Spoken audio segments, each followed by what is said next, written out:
I'm a little at odds about what you need to know in order to submit a proposal to a client. There are some of the proposals that have values in that you call net present value and internal rate of return. When I look at these values, they are extremely subjective. You can choose how long the period is, you can choose your different rates, and every guy that presents the values can present it over a different period of time. So this is not really, as far as I'm concerned, and based on the discussions that I've had with customers that are busy planning large solar systems, a net present value and internal rate of return is not something that I've heard them asking for. I've seen solar proposals with a net present value and the internal rate of return in the presentation itself. The guys that we have consulted for, none of them were worried about net present value or internal rate of return. The only thing they were looking at was return on investment. Return on investment was a quick and easy way to gauge whether the system was going to pay itself and for how over what period of time the system was going to pay itself. The last project that we were involved in as far as consultation is concerned, the customer said, I want to know what the ROI is for year one. And they based their entire decision on that one value. Didn't matter which panels, which inverter, didn't matter where on the roof it went. Didn't worry about mounting structure, any reports, COCs, nothing really mattered. This was the deciding factor. So tonight we are going to be looking at return on investment. We can take a look at net present value. I've got a YouTube video on net present value and internal rate of return, which you guys can watch over and over and over again. Net present value, for me, there's just nothing about it that makes sense in a solar installation. So we can chat about it, but yeah, let's. What I've done is, in order for us to look at this, we've got to understand the rate structure and that kind of thing. So there are quite a few things that we're going to be looking at tonight that is slightly different to any of the other courses and the information that we typically share in some of the other courses. So here we go. I do have one or two slides that I added, and granted, I only added them like half an hour ago because I was initially planning on sharing the entire bill or the entire account for this particular installation. But then I thought, well, this thing is going to be recorded, and maybe I kind of reveal the meter number or the customer, I don't know, some way or the other, someone uses some of the information on the bill and the customer is unhappy or it gets back to the customer. I don't know how, but I just decided that we'll just use two of these bills, which I kind of copied and pasted the information from the bill into two slides. So let's start off with financial and economic modeling. And in this section, we're going to be looking at a number of ways in which customers can save money. Unfortunately, most of these rely on an energy management system or an EMS. EMSs are expensive, and you've got to understand what the tariff structure is, when they're paying it, and an EMS or an energy management system is something that you have to program. So it's not a straightforward thing that you just plug in and play. Guys, the calculation that we've got on the screen is a cost of energy calculation or equation for a battery-based system. The calculations that you're going to be doing on an HV battery-based system is going to be exactly the same as what we've got over here. There is a massive difference in cost. So what we used over here, it was 17,000 Rand for a 3.5 kilowatt hour battery, and the cost ended up being 1 Rand 84 per kilowatt hour. Nowadays, you can get a 5 kilowatt hour battery for 17,000. You might even be able to get it for less. So what we can do is we can quickly redo that calculation. I'm going to go 5 kilowatt hours multiplied. So we're working there. We've got the energy value multiplied by the depth of discharge, multiplied by the number of cycles, multiplied by the round trip efficiency. Guys, I would not, if I install a battery and the battery says there is a 6,000 cycles limit, I would not use 6,000 cycles because it's not realistic. Who has unlimited cycles? I think Balance Cell has unlimited cycles, but the warranty of the cells are for 5 years. So who's the other guys? Hubble has unlimited cycles on their batteries as well. When we look at cells, and I'll get back to that just now. When we look at cells, when the Chinese factory sell their cells, they don't sell it with unlimited cycles. The unlimited cycle warranty is a warranty that is generated or created by the guys who assemble the batteries, and they decide that they are prepared to carry that risk. So when you calculate, when you do your calculations, you can't have an infinity sign at number of cycles. You've got to choose something, and you've got to choose something that's realistic. So I kind of go with what the design life of the battery is. And if it's 10 years, I go with 1 cycle a day because I understand how this works. And maybe in 5 years' time, the guys that are selling the battery with an unlimited number of cycles close down because they are not sustainable. Anyway, I see there is a question. AJ says 1 Rand 29. Wow. Thanks, AJ. Yo. That's thanks a stack.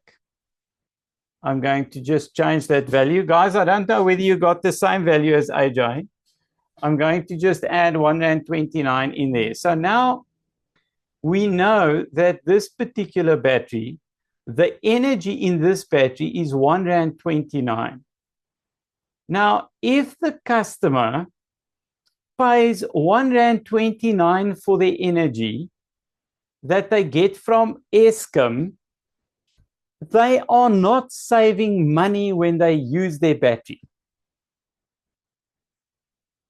And I have had lots of discussions with guys who do installations. Just because the customer has paid for the battery doesn't mean they are saving energy if the customer use the battery. So what do I want to do here? I want to, so we've got the value in there. The next thing would probably be to quickly look at tariffs. Now, if we go to, we've actually got a tariff structure. I'm just jumping. I'm jumping a few slides. So I'm jumping to this one. The battery that we've got over there is R1.29. In this slide over here, this used to be, so what I've done is I've taken Eskom's tariff structure. See, there's a question or a comment. I just want to. Oh, Jeffrey says, please explain the equation. Okay, Jeffrey. Good point. I didn't explain it. So I'm going to explain it in a weird way. You see over there your return of investment is cost over energy. So check this out. This is interesting. I absolutely love this. So battery levelized cost of energy or cost of energy. Battery cost of energy is equal to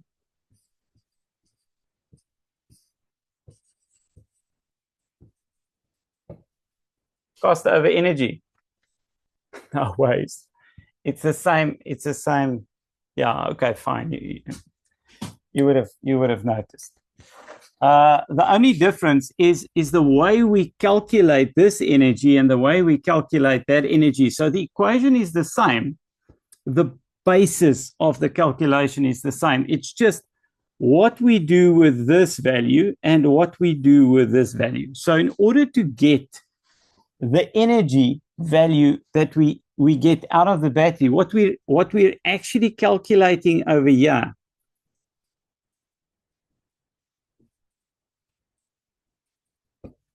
is throughput. So it's what the guy is paying and what he's getting over the life of the battery. You remember what throughput is? Should I cover throughput again? Or are you guys all happy with throughput? So when we take the energy rating of the battery, so 5 kilowatt hour, that's the amount of energy the battery has, and we multiply it by the depth of discharge. In other words, how much of that are we going to be using? So 80%. So we multiply that by 0.8.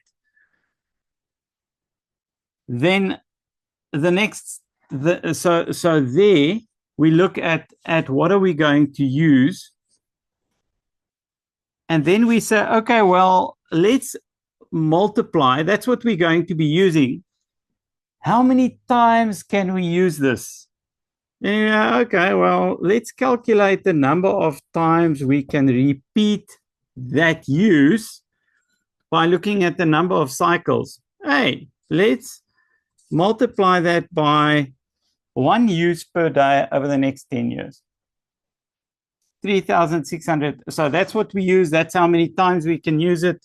And then we're going to multiply it with how efficient the system is. So efficiency, which is actually just round trip efficiency. So what we're using, how many times can we do it? How efficient is the battery during its charging and discharging cycles? For a lithium battery, it's 0.9. For a lead acid battery, it's 0.8. You are going to have guys who say, our lithium ion technology is 100% efficient. And you will get that because if you look at this, a sales guy is a sales guy.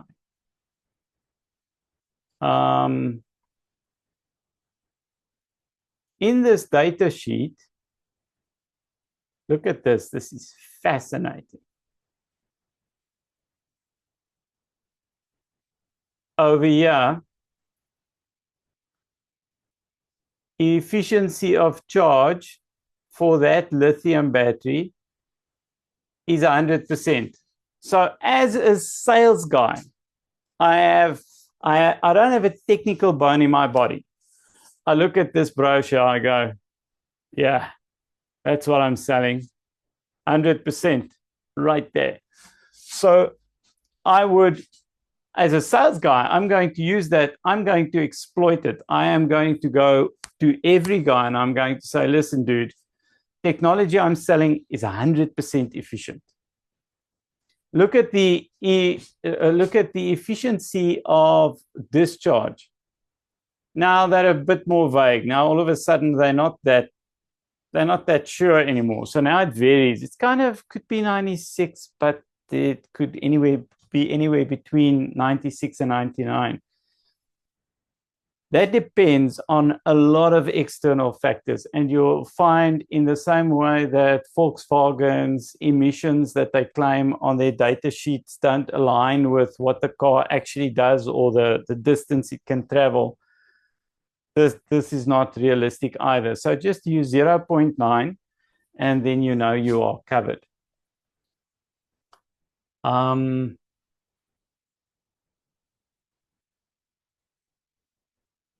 Okay, Jeffrey, are you happy with my explanation, or do you need additional info here?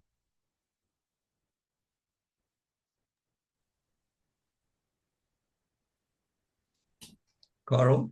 Yes. Can I just start something quickly? Yes. So part of the cost, surely this is only the battery side of things. You've got the panels and inverter costs that you've got to take as part of that as well, but you've got to have both. Yes. You definitely use more power, well, if you've got batteries on some systems than if you don't, especially if you've got nighttime loads. Yes. So the LCOE value, the levelized cost of energy. So this is cost of energy on the battery-based system. The levelized cost of energy is a different calculation. So this is just for your battery. And then you have to add the levelized cost of energy for your solar system. And so those are two different costs. And the way we calculate them is vastly different. So when you look at your levelized cost of energy,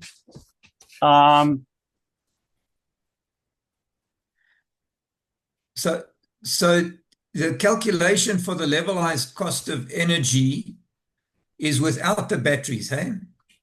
Yes. Okay, so you've got two different, you don't include the batteries in the overall cost of the plant. Not at all. And you don't include it in the overall cost of the plant because they are two separate components, and the one component has a much longer life than the other component. So you kind of expect the solar system to last at least 25 years, and you expect the batteries to last 10. So for me, because of the disparity between the cost and the replacement, and because the battery cost has such a massive impact on the overall cost of the system, I like splitting them. Your LCOE, or your levelized cost of energy, same basis, cost divided by energy. So same start up to the calculation. Again, just cost plus cost divided by energy. The only difference over here is now your cost is lifetime ownership.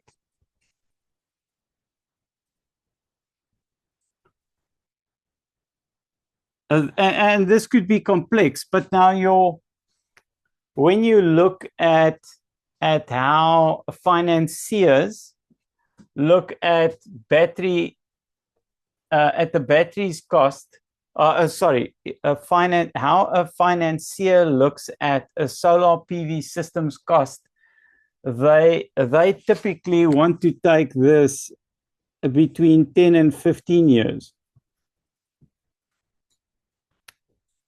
And depending on how long you make this window, your cost comes down because your energy goes up. So your energy would be the energy for year 1 plus the energy for year 2 plus the energy for year 3.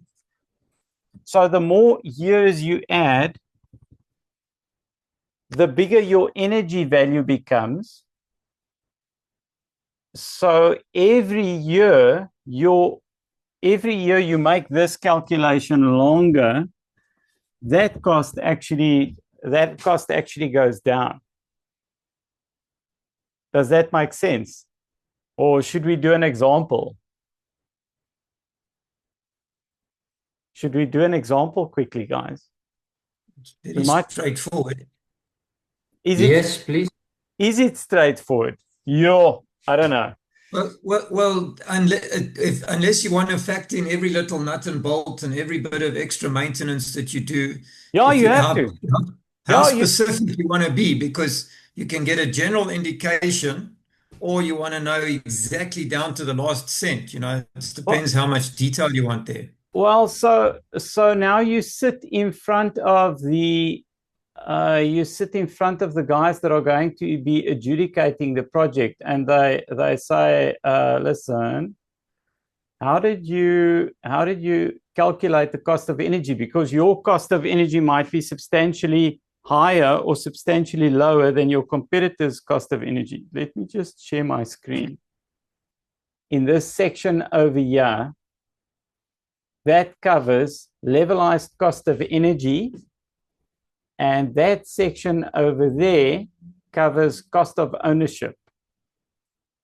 So you guys can see what we've done over here. So we've got the construction and installation cost. You'll see is in year 1, 5 million rand. The rest of the time that stays empty because you only have the installation cost as a one-time value. Then you have, in year 1, you don't have maintenance.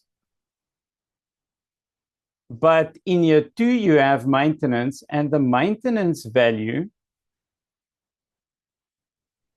over here we have cost of ownership. That's what the system costs you, and maintenance as a percentage. So you can manipulate the 1%. 1% maintenance cost of the solar system cost as an asset is kind of accepted as a norm. So we've got a 1% value for maintenance, and we've got an annual maintenance increase. So in year 1, we don't have maintenance. In year 2, the maintenance cost would be the system cost multiplied by 1%. And that is equal to 44,880. Now, we have a value for insurance and system performance, and the insurance and the performance it comes from a different place. If you do your LCOE, you don't have to add insurance and performance costs. So you could theoretically just leave that out. But it depends on whether there's a performance clause on it. In other words, if the system doesn't perform correctly, then someone has to pay. So the performance clause is that's determined by whether you want to include it or not. The third row is inverter replacement costs. Let me just highlight that. So you've got the annual maintenance, you've got the insurance and performance, you've got the inverter replacement costs. And that gives you cost of ownership to date, because we add all of those values. So for year one, it's going to be the construction and installation cost plus the insurance cost. So there's your total cost of ownership for year one. For year two, you are going to add your maintenance and your insurance. And then you just carry on with the maintenance and insurance until you reach the point where you've got to replace the inverters. So right there, we've got the inverter replacement cost. This is going to be determined by your warranty. Do you have a 10-year warranty? Do you have a 15-year warranty? How long is your warranty? And what do you thumbsuck the cost of inverters are going to be in 15 years' time? So Neil, that's the cost of ownership. I'm going to come back to you again because you raised the LCOE value. So is this kind of acceptable, or do you think it's too granular? Do you think there's too much information in there? Yeah, well, look, it's a lot, but I guess you need to do it if you really want to be accurate. I suppose even your insurance has to be included there. I think your big issue over here is you are going to get customers who hold you accountable if you miss the mark. And so who pays that insurance? Is that like a performance insurance? Well, like we kind of added performance in there and insurance in there, so it could be damage, theft, fire and that kind of thing, or it could be performance. You've got to decide. So this for me is a kind of an open for discussion item. You've got to decide what you want to put in there and whether it's something that you're even going to consider. As far as I'm concerned, you can discuss with your customer whether he feels it should be in there or whether you can take it out. So the minute you involve your customer in these discussions, then they feel like they are part of what you are discussing. So you when you have your meeting, you go, okay, guys, but I can really make these figures look very attractive. But what is it that you want to look at? Or what is it that you want to see in these values? Do you want to see maintenance? Do you want to see insurance? What do we include? What do we exclude? Because the other guys that are quoting might not have this much information in their costing model. Okay, but who pays? Surely you don't expect the customer to pay the insurance premium on something that's protecting you if you screwed up. Well, I can understand insurance for hail damage or, storm damage or whatever, because that's typical insurance. But your performance guarantee? You could, if you're a user, you could have your system insured against performance. Okay, I didn't know you could do that. Yeah, you could have it insured against performance because you might not, there might be certain deadlines, and maybe you've got, I want to compare it to an actor that insures their face, or a guy that insures his hands or whatever, because the minute something happens, it's a loss of income. So the performance over here, the performance insurance might be loss of income cover rather than anything else. So if something happens to my business and for some reason or the other we lose a project, then we are covered for performance. So yeah, I hear what you're saying, but you've just got to kind of keep an open mind as far as this is concerned, because it could be very it's very vague and it's very broad. Okay. So the cost of ownership is the value. So cost of ownership is the value that we have over there. So if we want to calculate our levelized cost of energy over a 15-year period, then we are just going to have to look at the cost of the 15 years instead of the cost of the 25 years. So for me, in this particular spreadsheet, we have taken the costs all the way to 25 years. And so over here, lifetime or ownership costing over the life of the plant has been 10 million rand. Even though the plant cost 4.5 million to have it installed. The value we have over here that gives us the energy value that you would get from something like a helioscope simulation, and over there it gives me the annual production. So this particular installation is going to give us 4.8 megawatt hours for the year. And if we are going to use this in our LCOE calculations, we'll use the 4.8 megawatt hours for the year as the base value for our calculation. So there's the system size in kilowatt peak for this particular installation. There's the kilowatt hours in year one.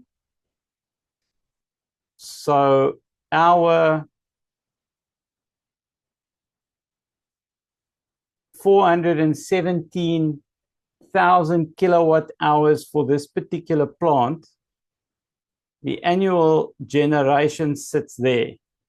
It will take the annual generation value and then it will deduct the degradation of the modules. So this document, for example, you would find your data sheet of the system that you're installing, and in the warranty documents of the data sheet, you would look for the panels that you install, and over there it would say the warranty is 3% degradation in year one and 0.5% every year thereafter for a period of 30 years. So then you can take those values, so it's 3% and 0.5. It's important to look at these to find the right information, because this module over here is also Jinko, but here they have 2.5 in the first year and 0.5 every year thereafter. Also, 30 years, they've got a panel over here that just has 25. Yeah, there we go. 3% in year one, 0.7 thereafter for a period of 25 years. All three of these that I've read now are different Jinko panels.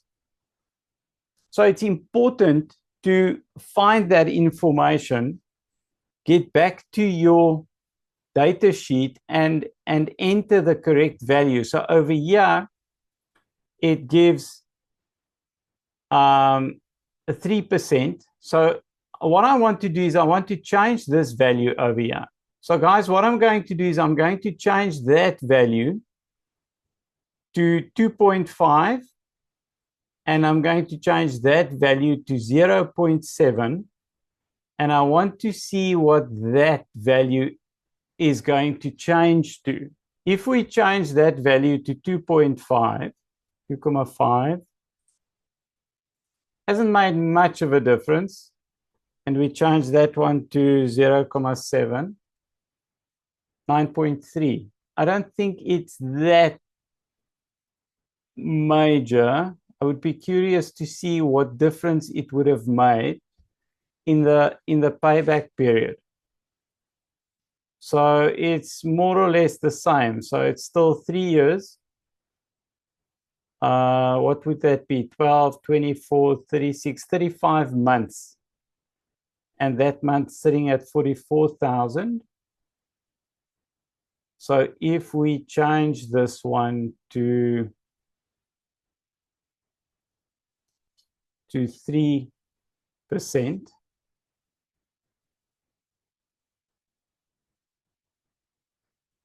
so it's made a 4,000 Rand difference. So it's not, oh no, it's 61 from 44 to 61. So it's made a bit of a difference. It's not massive, but it has an impact on your payback period. If we change that to 0.5 and we try that again, it's made an altogether, it's made a 10,000 Rand difference. So what we've done over here is we've taken the value of the generation for year one. We've deducted the 3%, and that is the total for year one. The one at the bottom is the total amount where all the values have been added together, and the value at the top is the value less the degradation, is the previous year less the degradation added to the top. So what that gives you, if I zoom out a bit, where we want to have a look is we want to have a look at that row. And if we go all the way towards the end,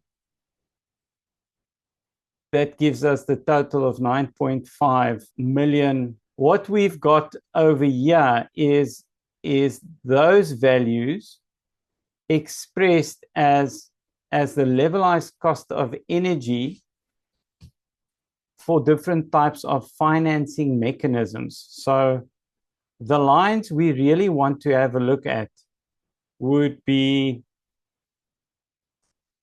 the orange line over there and the gray line over there. So orange and gray would be the levelized cost of energy. Why does the levelized cost of electricity drop so sharply initially? Because it is something that you calculated over the lifetime of the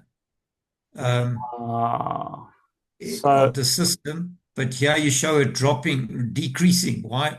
Yeah, I don't understand that graph. So if you are trying to understand what the levelized cost of energy is, and you are calculating it over a period of 5 years, the value that we've got over here is 2 Rand and 2 cents. Neil, I'm just going to stop sharing. Understood. So there you've got your bulk cost, and your energy is only 5 years. Whereas if you make the energy 10 years, now all of a sudden you've got a lot more energy to show for the cost. So your biggest cost is in year one. Understood, yes. And I see what the graph's telling me. Yeah, so it's important when the guys talk about levelized cost of energy, it's important to understand what they're actually talking about. Are they looking at a 10-year period? Because look at from about 10 years through to 25, it levels out. So over here it's 1 Rand 20. So it's 1 Rand 20 at year 10. And it's 94 cents, or let's call it 1 Rand. So there's a 20 cents difference. I think it's a lot. If you look at the amount of energy that this guy is going to use. So in year, let's make it year, in year 10, this guy is going to pay 120 Rand per kilowatt hour for his solar system. And Eskom,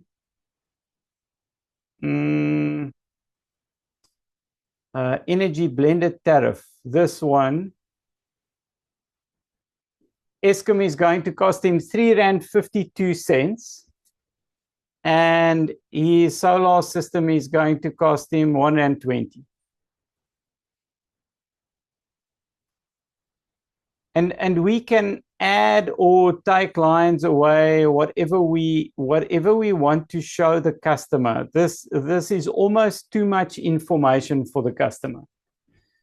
You want to have one LCOE line, and you want to have Eskom's cost. You don't want to have all of these other costs in there as well. It just confuses the issue. It raises more questions than answers.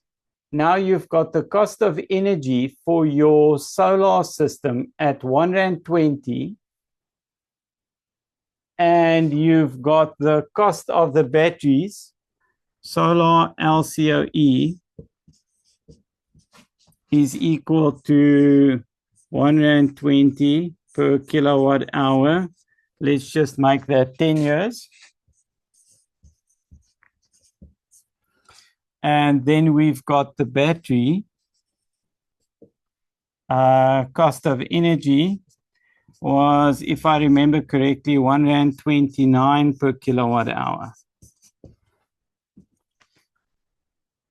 So now we've got enough information that we can take to our customer, and now we can actually do the we can actually start showing the customer where the benefits are and when they can and when they should be using energy.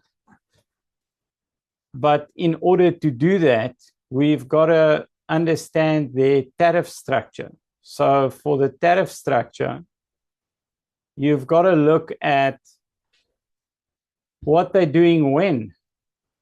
So at the moment, we are looking at the tariff structure, one of Eskom's tariff structures, and they have a low demand season and they have a high demand season. So the low demand season is from September to May, and the high demand season is from June to August. So at the moment, we're in high demand season. This was for a Rural Flex, if I remember correctly. This was a Rural Flex rate. And if we look at this is what they are paying Monday to Sunday up until 6 o'clock. They're paying 69 cents. So if they are paying 69 cents in August, it's not going to make sense to sell them a battery-based system because, well, it's not going to make sense for them to use the batteries at 6 o'clock in the morning, because up until 6 o'clock, they are paying 60 cents a kilowatt hour, and their battery costs them 1.29 Rand. So using a battery in a Rural Flex environment up until 6 o'clock in the morning, not making any financial sense. Even if the guy paid cash, does not make sense. But now we get to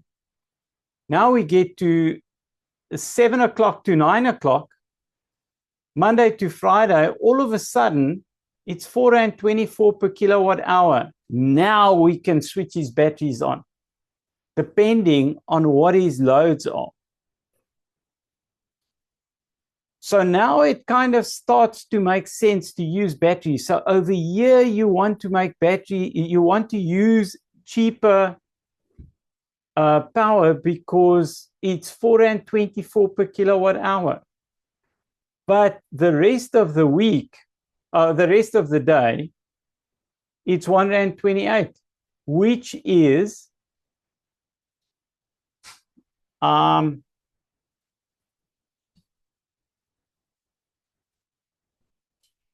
same as his batteries. So it's not going to pay, and it's not going to be cheaper for this guy to use his batteries during the day.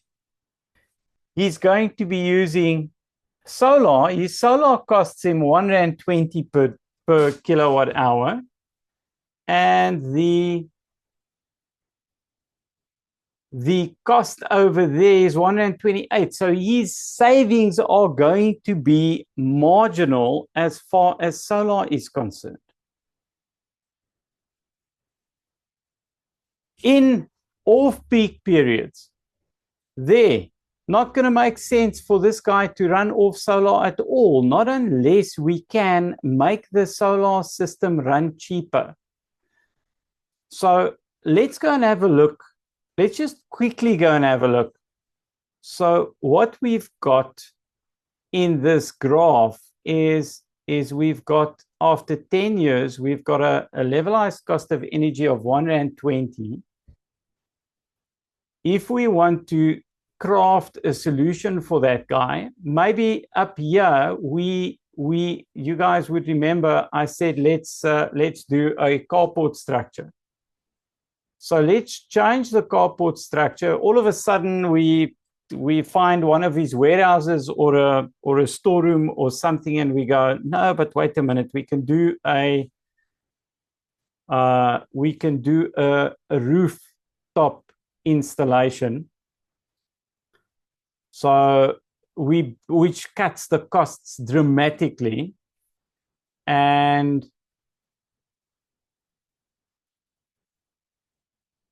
now if we go back to our installation, we see, but wait a minute, now it's only 63 cents per kilowatt hour.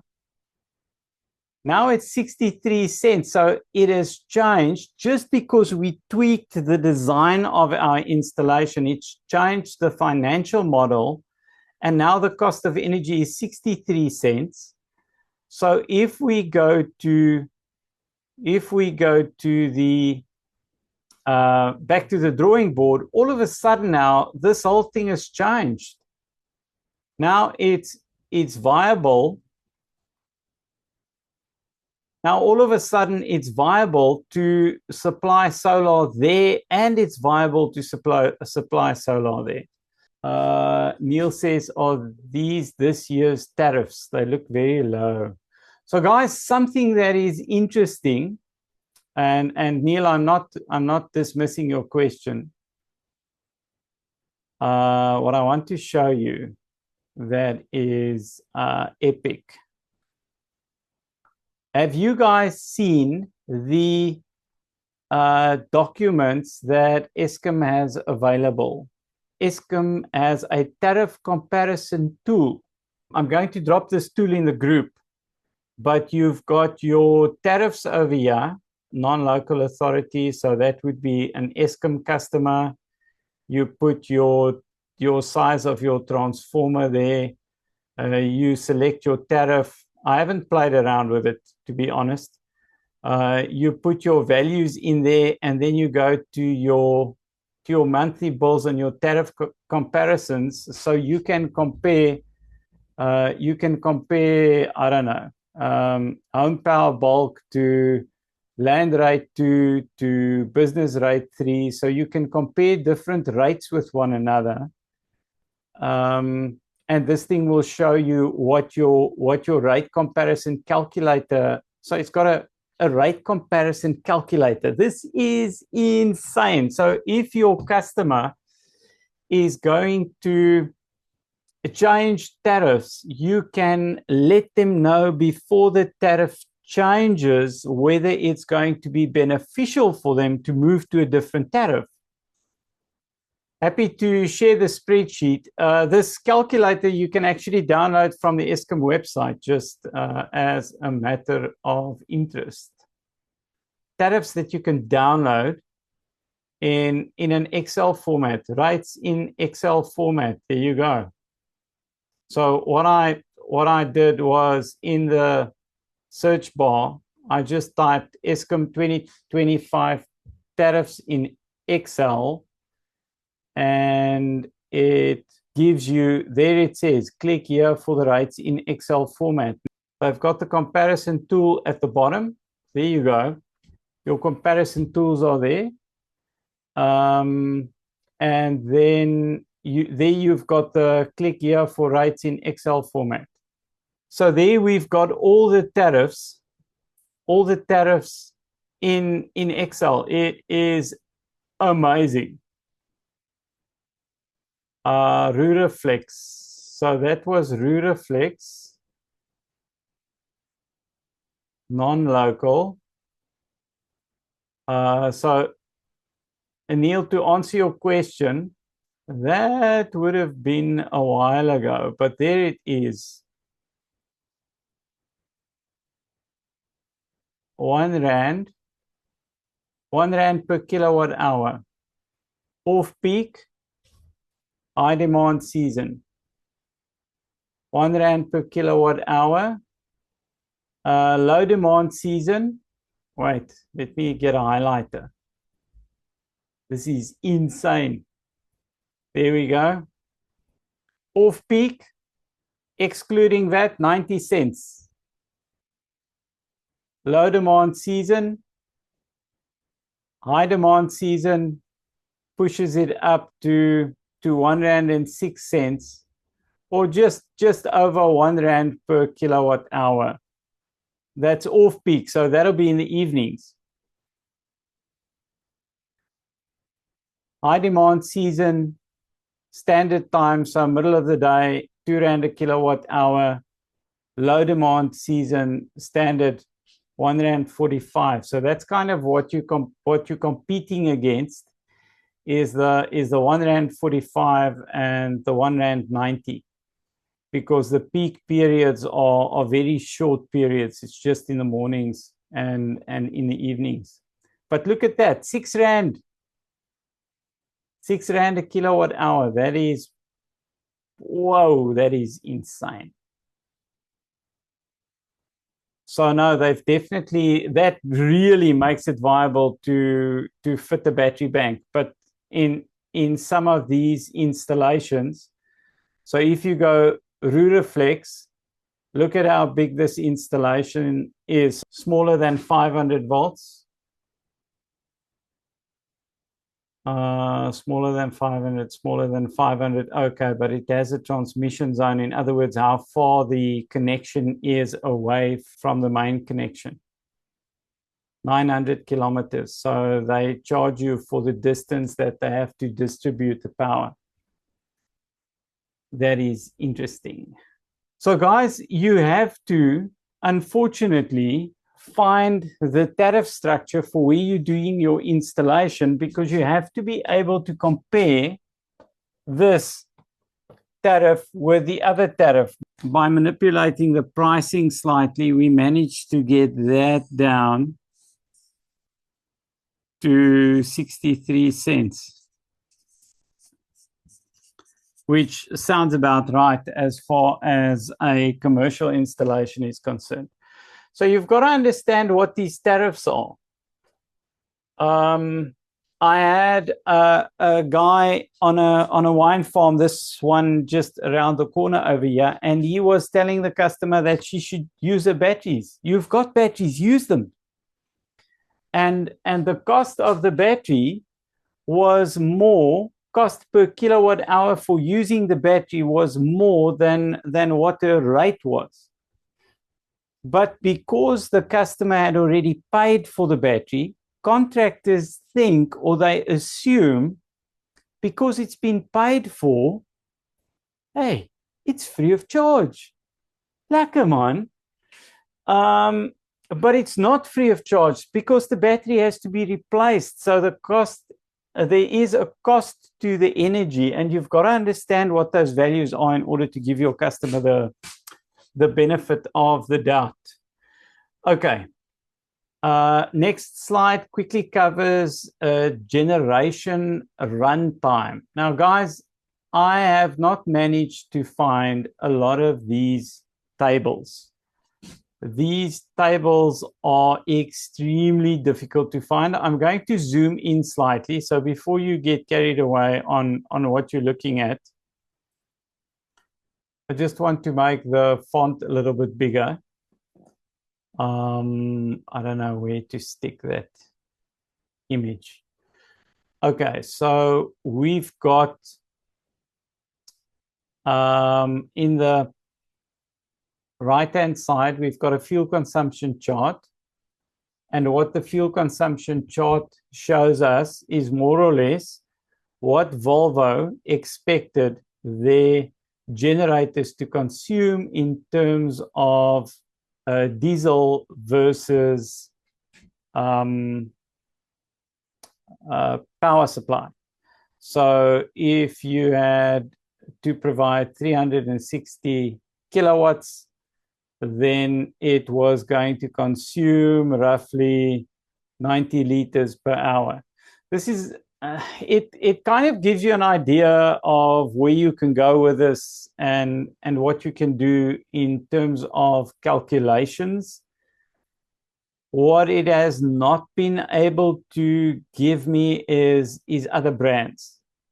So this is kind of open for interpretation, but it gives us a very good idea of what we can look at and what we should be looking at.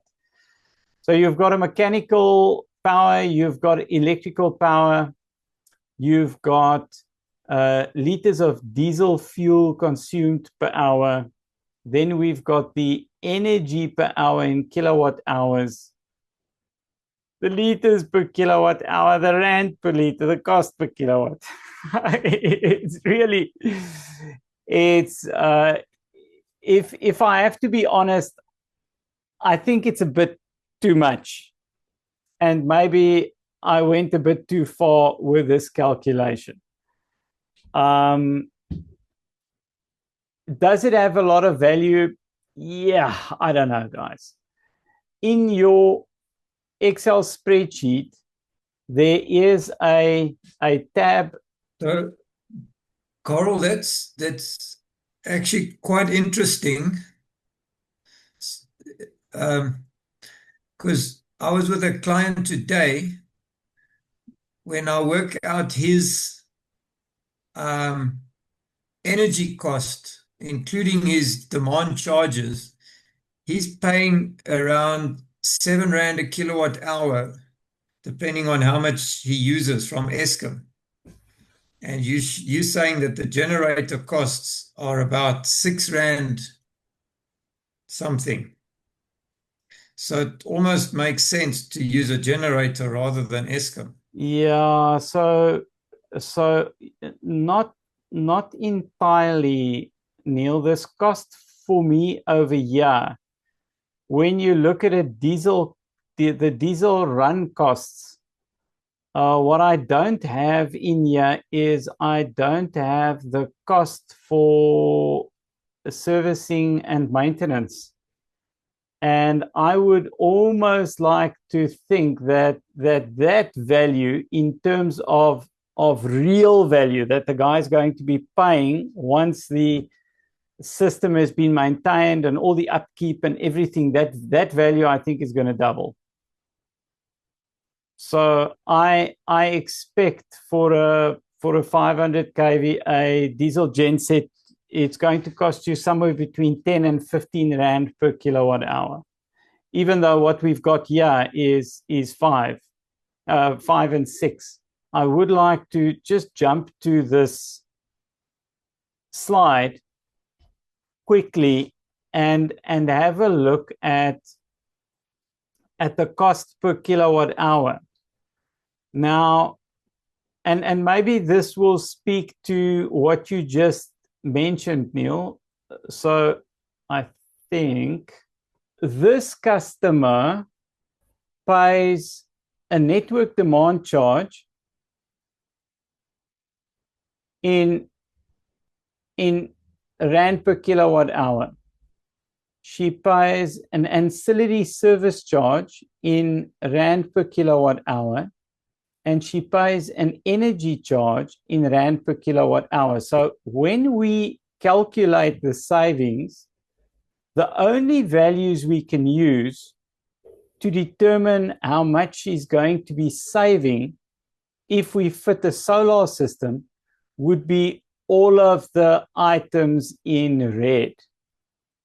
The service and administration charge, that's not going to count towards savings once she has a solar system fitted. So, Neil, based on what you just said, if you have a look at that customer's account, you've got to kind of separate the different charges. I see there is another comment in the chat. Oh, that's Zane. Zane says, do the values displayed show the cost of running the gen in terms of rand per liter per kilowatt hour as well as the initial cost of the generator? No, it doesn't show the, Zane, it didn't show the initial cost of the gen. So that's assuming the gen is on the site already. So that's an extremely good point, because we would be able to do the same thing where we look at the cost over the energy. In other words, how long is the gen going to last? And the cost of energy for the gen should actually be added to that cost. Thanks, Zane. That would make a massive difference. Neil, in terms of the costing of your customer, did you separate the different charges, or did you just take the bulk value of what they paid and you kind of divided that by their consumption? So we were exploring whether it was worth keeping the Eskom connection. So if we were putting up a solar system to take the bulk of his load and then run a generator when there's not enough solar and battery, we were looking at that model because often his KVA charge, like something 300 or 400 rand a kilowatt hour. Okay. And that was 50% of his bill. Was the demand charge? No, not demand charge, the KVA charge. That's your peak KVA charge. Yeah, but now you don't have it on this bill. No, this tariff is land rate. Do you know what bill that customer of yours uses? Well, it's a COJ, I think tariff C. Oh, it's City of Joburg. Okay, so it's not Eskom. Not direct to Eskom, no.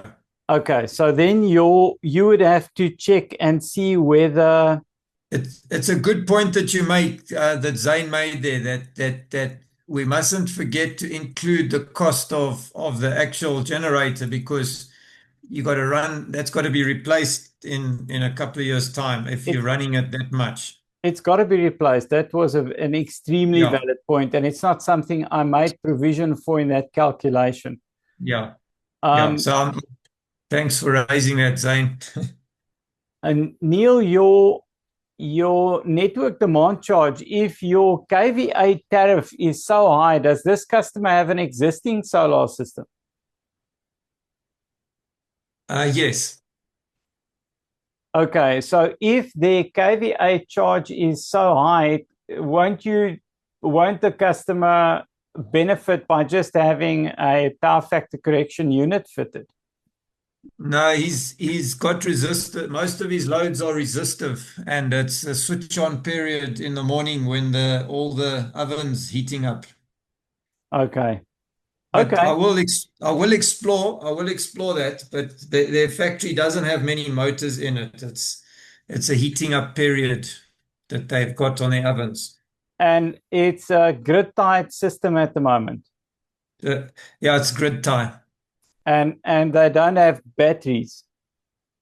No.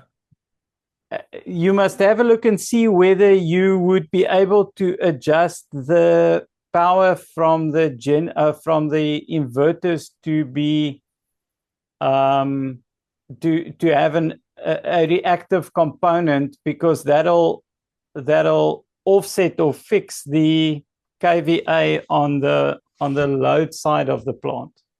You must play around with those settings. That should, well, play around with the settings. Yeah, that sounds like advice from the Huawei guys. Yeah, you know, there are lots of settings. Just play around until you find something that works. Okay. Yeah, it's not a brand of inverter that I know, so I have to find out what I can do. Do you know what brand it is? Solus. Oh, it's a Solus. Yeah. Yeah, I've heard good things of the Solus inverters. They should be able to do it. Okay. But you might want to, if you do something like that, have a tester in that logs while you change the settings so that you can see whether it is making changes, whether it's affecting the reactive component, and you can make small changes. Louis says, does this mean that PV only accounts to energy and not demand, i.e. with PV installed? Demand stays as is, only the kilowatt hours is reduced. Yes, fascinating. If you look at this bill over here, when you sell a solar system, what you are selling is kilowatt hours.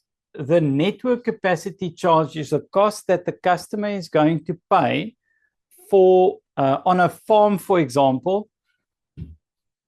You have the pole and you have the transformer at the top. So your network capacity charge is the fact that you've actually got the available capacity, and that is what you're paying for. So this 136 Rand for 32 days, even if you fit the solar system, that's not going to go away.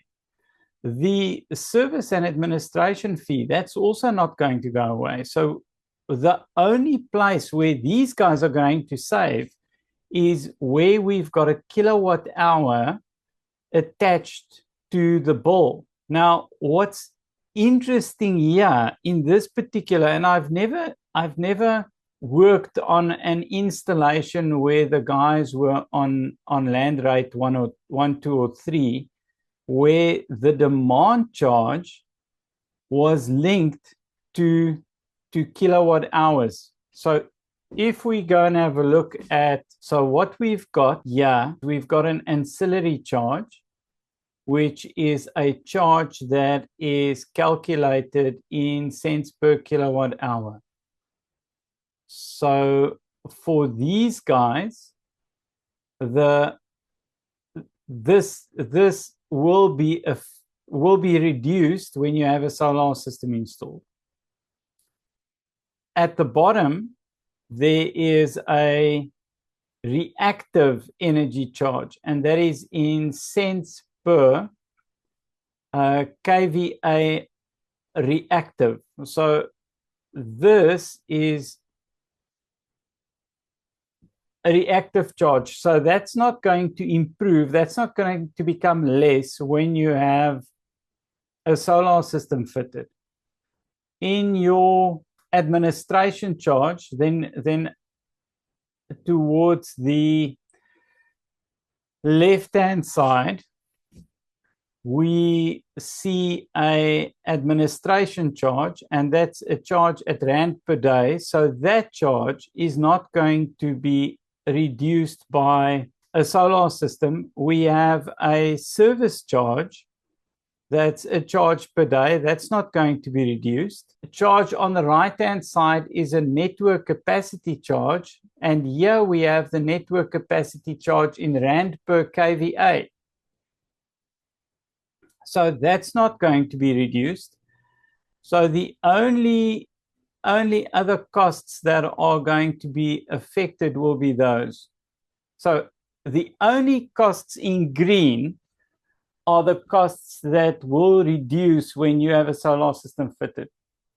So, Louis, I hope you're back, because I assumed you are. But you've got to look at your tariff structure, and just because you sit with a monthly bill of 100 or 200 or 300,000 rand doesn't mean that if you fit a solar system that the customer is going to save against the full 100,000 rand. What is interesting about the site that Neil has at the moment is you'll probably find, and we discussed this the other day when we spoke about power factor and power quality, you're going to find that on the right-hand side, I'm drawing a red arrow. You're going to find that your rand per kVA is going to go up, not rand per kVA. Your kVA charge is going to go up because your solar system is going to affect your kVA negatively. Your reactive power at the bottom over here is going to go up because your solar system will affect that negatively. These values, this value over here is not going to be affected negatively, and that value over there shouldn't be affected negatively. So they're going to remain static, or they'll remain the same.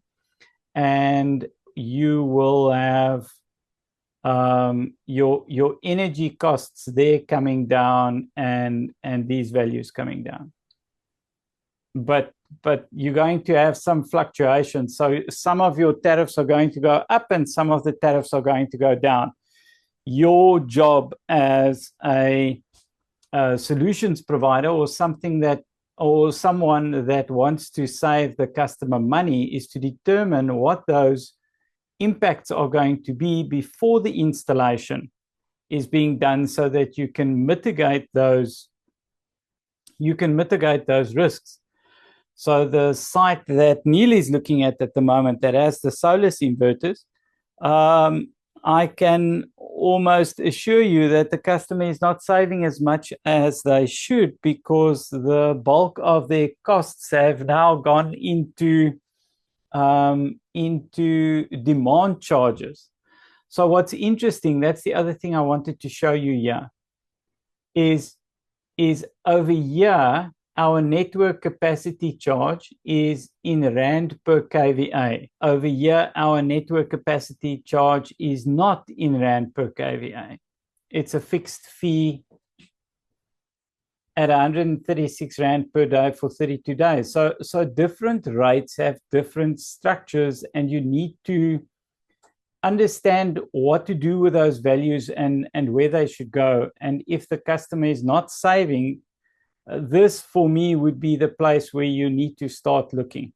So it's important to look at the bills and important to understand the tariffs and the rates. Then we have something called an energy availability factor. Only reason I put this factor, these values in here, is because the energy availability factor determined whether we were going to have load shedding or whether we weren't going to have load shedding.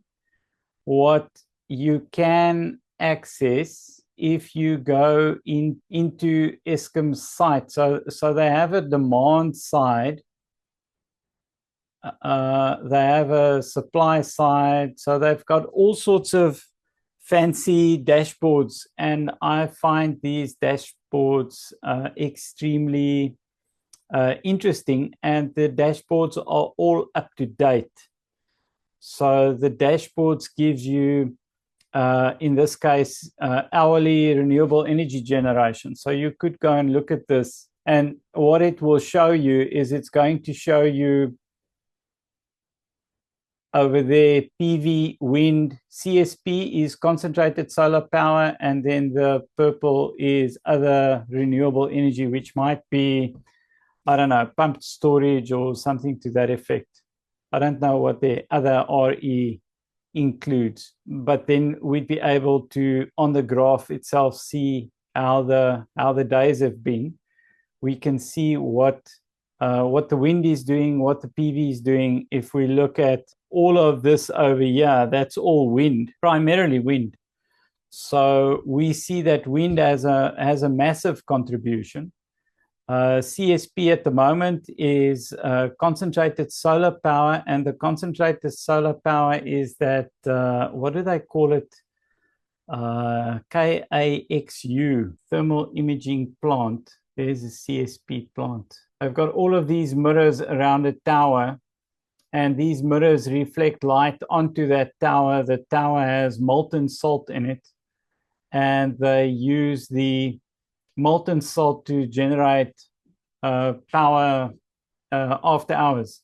We have some pretty fascinating technology available in South Africa. So you guys can play around on the Eskom site and get access to some of their data.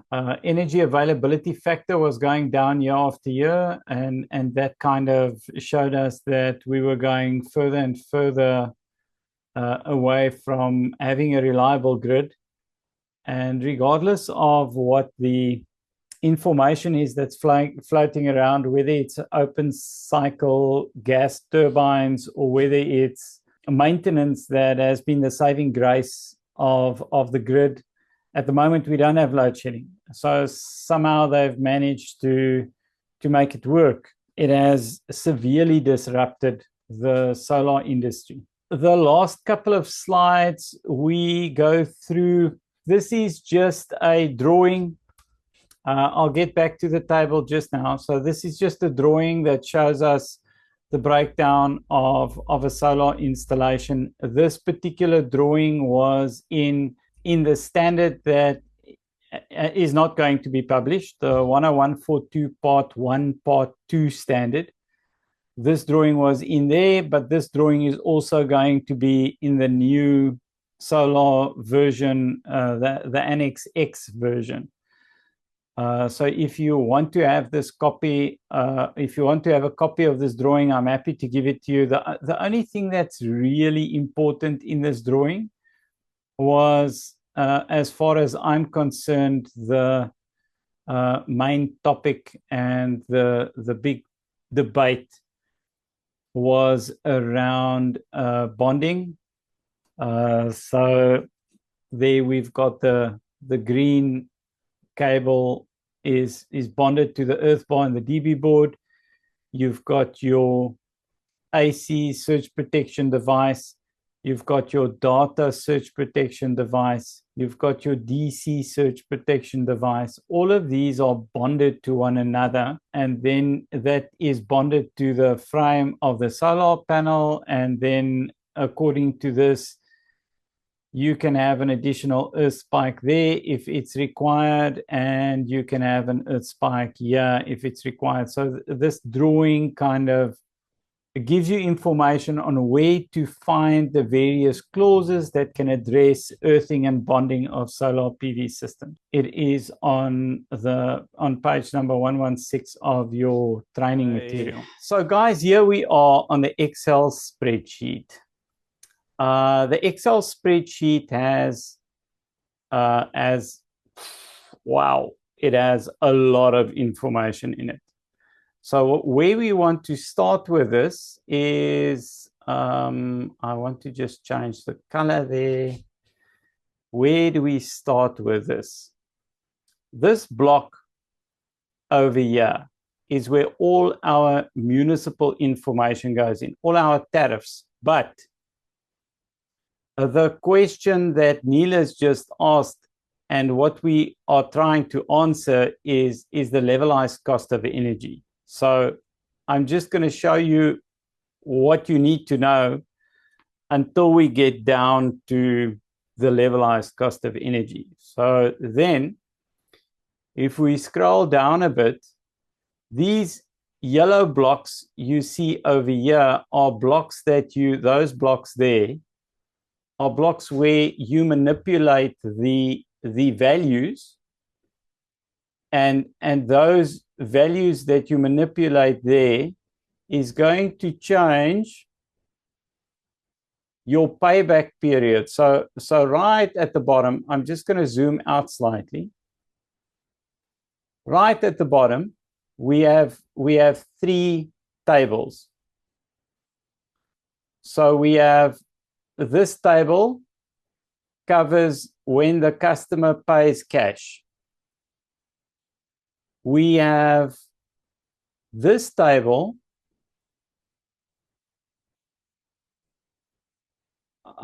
when the customer has the system financed by a bank.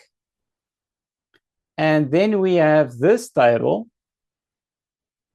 when the customer doesn't pay for the system at all and he has it financed through something called a PPA or a power purchase agreement. So at the bottom of this Excel spreadsheet, right in the first sheet, just at the bottom of the screen, you'll see over there it says fin model, financial model. On the first sheet, right at the bottom, you have your payback periods. Now, if we change over here, you'll see that section at the moment shows payback in year one. So year one is complete, and year two has 7 months. So payback for this system is in 19 months, the way that it reflects over here. So if we change anything up here in the yellow blocks, let's make this thing hideously expensive. We make it, so instead of being a rooftop, we make it a carport structure. So we've just manipulated that value, 17 and 17. And then we scroll down, and now you'll see it has pushed back the payback period to 3 years. Now we could, so the bottom section of this table is what we've indicated over here being the bottom section of this table are all financial indicators. Okay, so let me zoom out quickly. Then if we go up in our financial model, so we have covered this bottom section over here. So we've covered the financing models. So I'm going to skip that one. We've covered the cost of ownership and the levelized cost of energy. What I would recommend and what I would suggest is that you familiarize yourself. These tables have taken an extremely long time to put together. So do yourself a favor and familiarize yourself with where all the values come from and what they mean. The blended tariff, if you click on a cell at the top there, it shows you where all the values come from. So if you click in that box, it'll show you this is N15 divided by D15 plus F plus H15. So this gives you an opportunity to spend a bit of time. So N15 DFH. So that'll be on row 15. There's F, there's H, there's D, F, H, and there's N15. So you should be looking at what these values are, where they come from, and just how the Excel spreadsheet has been put together. It's going to take you a while to get your head around the spreadsheet. Jeffrey wants to know, how do you calculate the blended tariff? Wow. So Jeffrey, the only way that we can calculate the blended tariff is to look at different costs. So at the top over here, we have an off-peak rate, we have a standard rate, we have a peak rate, and we have a standard rate. Over here it says 2023. I just think that was never updated because I think this is more recent.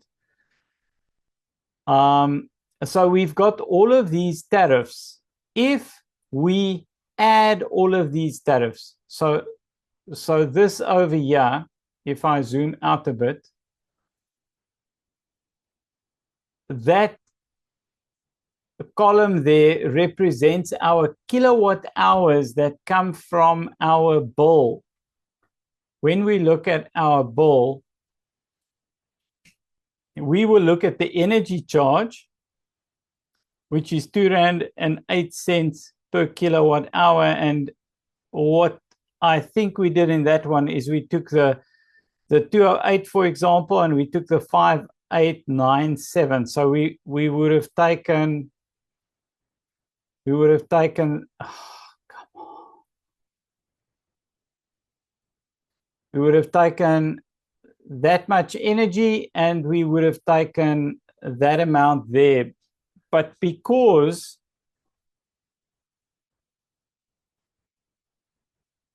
that value is an energy value and that value is an energy value, I would actually go as far as linking all of these together. So if I was going to calculate the values for this particular installation, I would add the R2.08 to the 0.008 cents to the 52 cents per kilowatt hour, and that would be my standard tariff.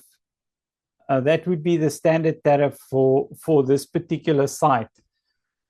So the values that I won't add would be the 1,400 to the right and the 4,300.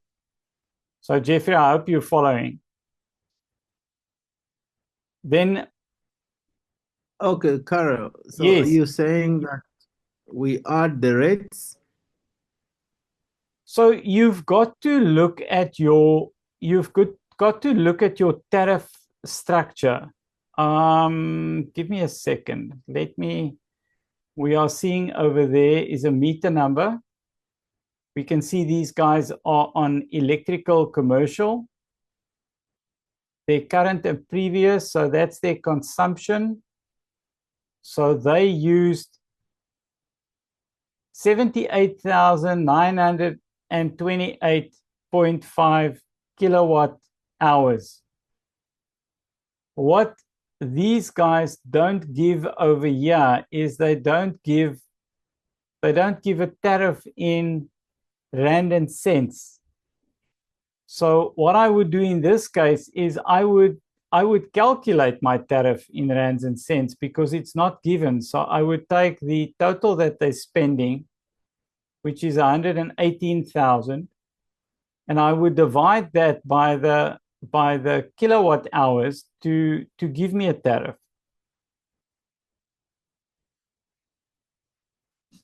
What are we looking at? 118,392. 392 divided by 78,928. So these guys were paying R1.50 per kilowatt hour. So now we can test that. This was in what month? This was in October. So now if we find November, this is November. So now we can test the tariff. In the previous month, we calculated it was R1.50. So now if we take the 34,812 and we multiply that by R1.50, should give us 52,218, and it balances. So for this customer, we now know what their tariff is. So now we can go back to our Excel spreadsheet and then we change the standard rate to R1.50. so you've got to kind of be inventive about how you use things and what it is you use, because these things aren't always obvious. I just want to quickly have a look at the other costs that they've got here. So they've got electrical commercial. So there's their demand cost is 186.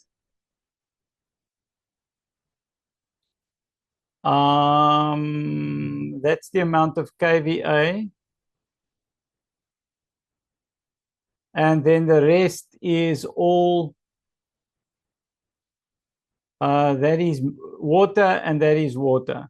So the only thing we are going to be looking at here in terms of kilowatt hour consumption is that section there. That's it. Okay, so Carol, that is straightforward. This one's straightforward, yes. Yeah, but if you go back to the colored bill, so you see on this one that we have off-peak, standard, and peak rate. Yes.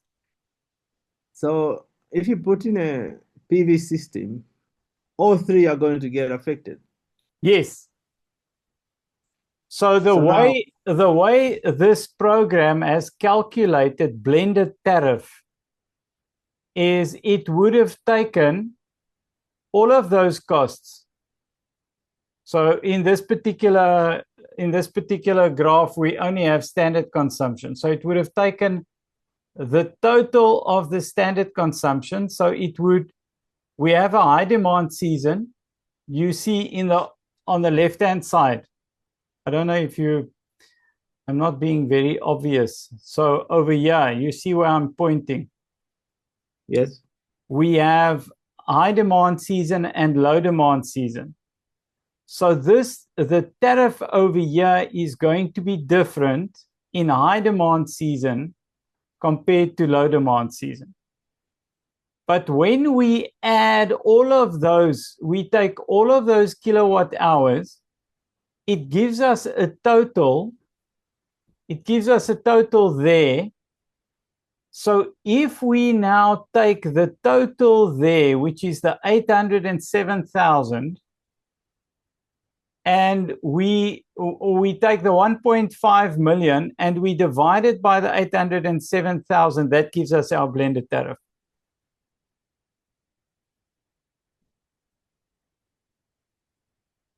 So okay, but the off-peak and peak consumption? Yes. Okay. So you've got an off-peak and you've got a peak consumption. So you've got to, when you do your presentation to your customer, you have to familiarize yourself with that specific tariff structure and how that tariff structure works. So this particular program might take the total consumption for the year and the total cost for the year, and then it would give you a blended tariff for consumption throughout the year. That's the one way you can do it. The other way you can do it is by looking at although the tariff that you have there is all going to be in low demand season, everything is going to be at the same cost, and high demand season is all going to be at the same cost. So there's no point in trying to split them unless you want to show that your savings in the high demand season are different to the savings in the low demand season. But that is something that you have to check for each customer. So each installation is going to be different. Every time I use the spreadsheet, I manipulate it. I change it based on what I want to show the customer. So if you could have a blended, you could have a blended tariff for the entire year. But the blended tariff over here is only going to make provision for 9 months at a low tariff and 3 months at a high tariff. So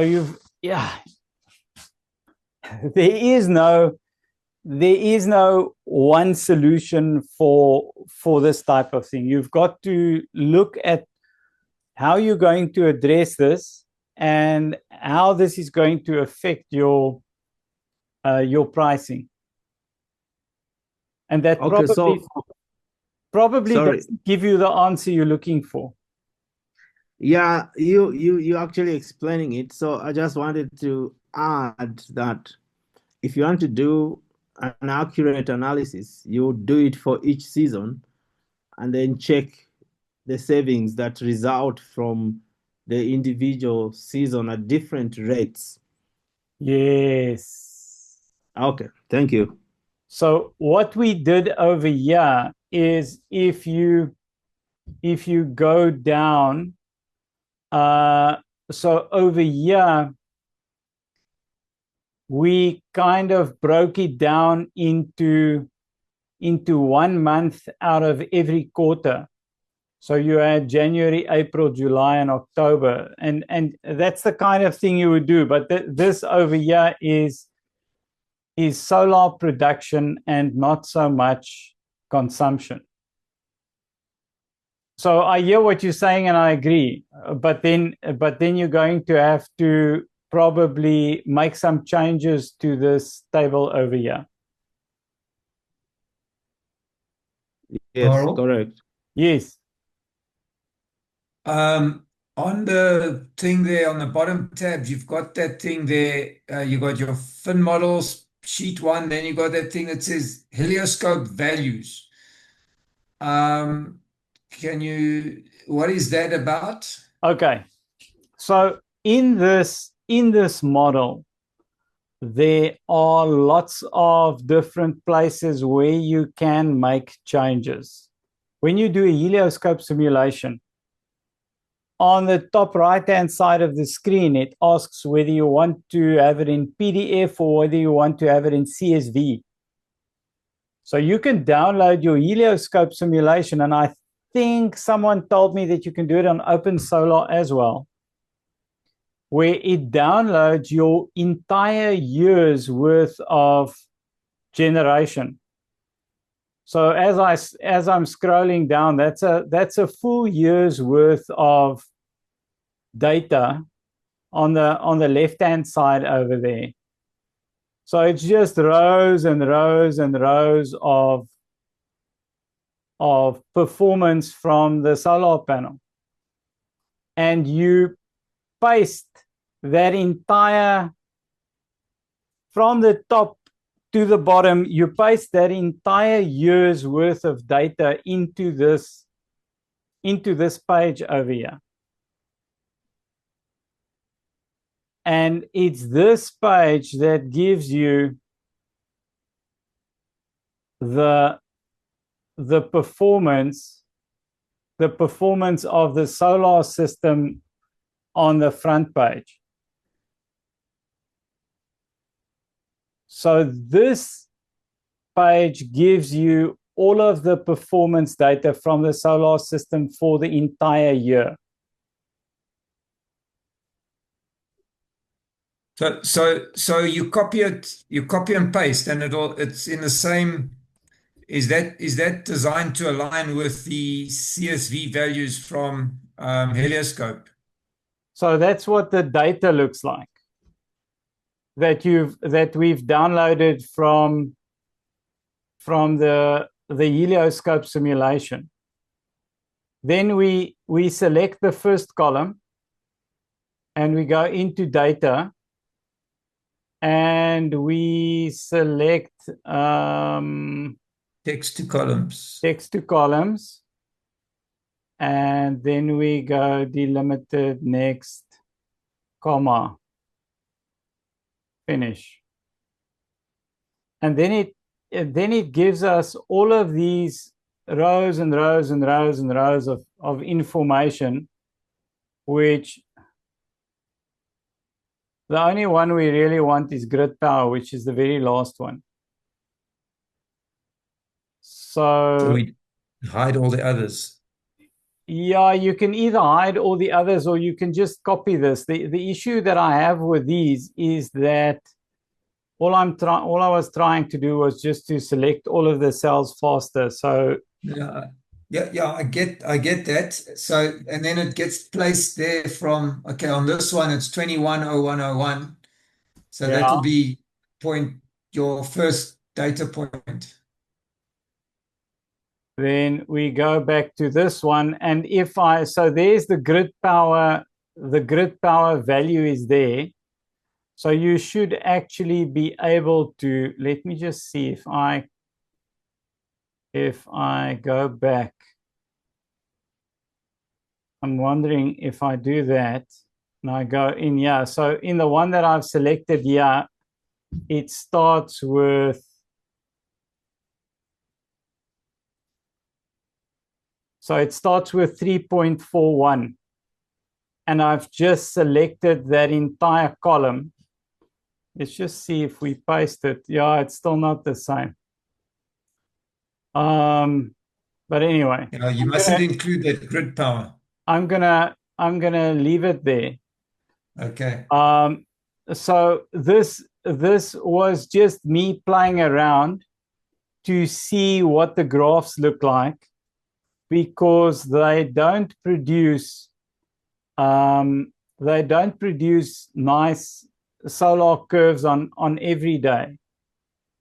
So I was just messing around to see what kind of a graph the data produces. Carol. Yes. This data is PV production, am I right? Yes, it is. But why is it called grid power at the top of the column? Because this is the power that you can realistically expect at your site. So when you look at the financial model, the financial model makes provision for a performance ratio. So the performance ratio is something that you get from when you look at your helioscope simulation. In your helioscope simulation, if you go and look at your simulation, it gives you a inverter AC value, it gives you annual production, it gives you a performance ratio. This performance ratio over here, let me just take those other values away. This performance ratio that we've got over here is the value that is used there. And that value gives you the difference between your DC on the roof and the AC after the conversion. Now, if we go back to the helioscope values, the grid power is what you can effectively expect as an AC component when you don't look at the DC on the roof. That's the only way that I can explain it. I hope it makes sense. In other words, you have a DC component and you have an AC component. When you import the helioscope values, the grid power column gives you the usable power in your installation. If you want to use anything else, you are going to have to make provision in your financial model for the losses from DC to AC. Jeffrey? Okay, understood. Thank you. Makes sense? Yes. Well, guys, there are so many things to take into consideration when you do these calculations. So it's really, I understand why there aren't that many guys that do it, because it's really, it's anal. There are so many things you have to look at. So, Neil, are you happy with the helioscope values? Yeah, I just wanted to know where it came from and exactly where it goes. I understand what you're doing there. These graphs on the side, you're welcome to just delete. They really, it was just for me for entertainment. I add stuff for entertainment. You must get a girlfriend if that's what you're doing for entertainment.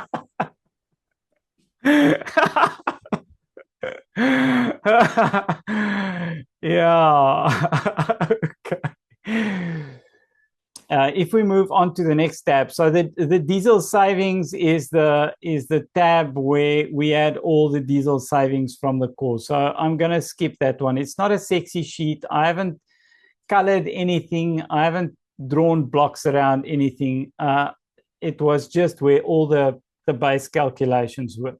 We are in the calculation for the simulation do not edit tab. So in this tab, you are not going to make changes to any of the values over here, because these values over here should be coming from these values over here. So that first one is 171. If you go through to that calculations, that one is 171. And over here, the changes are affected on off-peak and standard rates. So here we have off-peak rates, we have standard rates, and these rates you can set manually. So what this is saying is Friday morning at 6 o'clock, this is a low demand season, and this guy is being billed on standard rates. Now we can, if we scroll to the right, we can change that in these blocks over here. In these blocks, we have low demand season and high demand season. So we can change the Friday, we can actually change that to peak. So now Friday, 6 o'clock is peak. And now if we scroll back, that would have been changed in color over there. You guys see what just happened? So have a look at that. We are on Friday, 6 o'clock in the morning. At the moment, it's peak tariff in the low demand season. Now, if I go back, this block at the moment is pink. I'm going to turn it back to yellow. If I go there, I'm going to say that is a standard rate. So we can manipulate the rates, and there it has corrected it again. This page over here does your calculation to show you where you are going to be saving at different periods. So it looks at your tariff structure. This is your tariff structure over here. And this tariff structure, unfortunately, at this stage, you've still got to do it manually. What would be nice would be to combine this with Eskom's tariff structure, where you select the tariff and it changes those blocks for you based on the tariff that you select. So if you guys really feel like doing something else over the weekend, that sounds like a great idea. But this changes where your savings sit, because in the financial model, if you go back to it, over here it gives you the rates, it gives you the time of day, shows you the amount of kilowatts that you're going to be saving, and it draws a load profile. So all of this stuff comes from that sheet. So this is quite intense. These tariffs, these blocks that we added on the right-hand side over here were blocks that I added to a certain extent, double check the values to make sure that the way what it reflects is what it is. There it gives a comparison value. But you're going to have to go and see where that comparison value is, where it's comparing it to. Yo. Hectic, guys. Low demand, low demand. So you really need to spend some time to have a look at where all these things are cross-referenced and try and understand what it does and what it's giving you. The helioscope test sheet is a sheet that I use to kind of paste the stuff when it doesn't paste the way I expected it to. So this test sheet was just to kind of help me to, there was one or two instances where I couldn't get the pasting function to work, pretty much like tonight. It didn't want me to paste where I wanted to paste it, and then you just stick it in here, and then you can work with the values. You move it from here to the other sheet. Module temperature calculations. This is your temperature coefficient calculations that you can use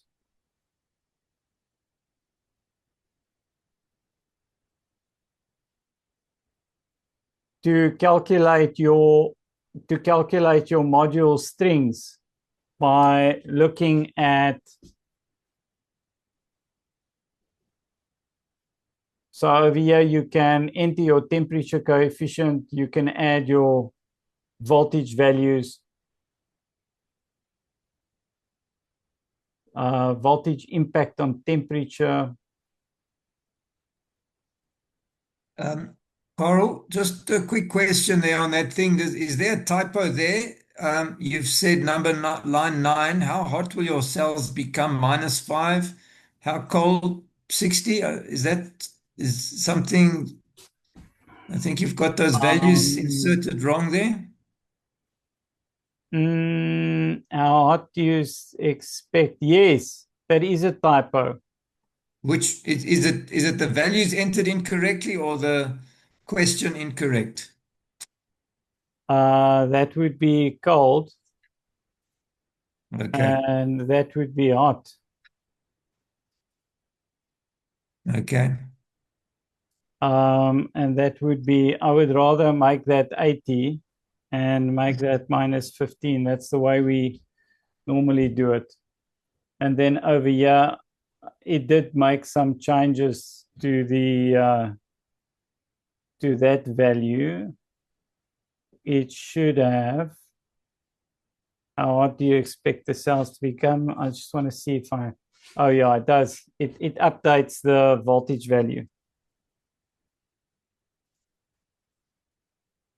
So then you can enter your parameters in there and it'll calculate your string voltage for you. Okay, so that was a typo on the numbers, on the letters, not the numbers. It was a typo. Yeah, I won't change the values over here because these values would have an impact on what the outcome is at the bottom. So how cold do you expect your panels to become? So this is your winter voltage. This is the 747 would be the winter voltage and the 529 would be the summer voltage.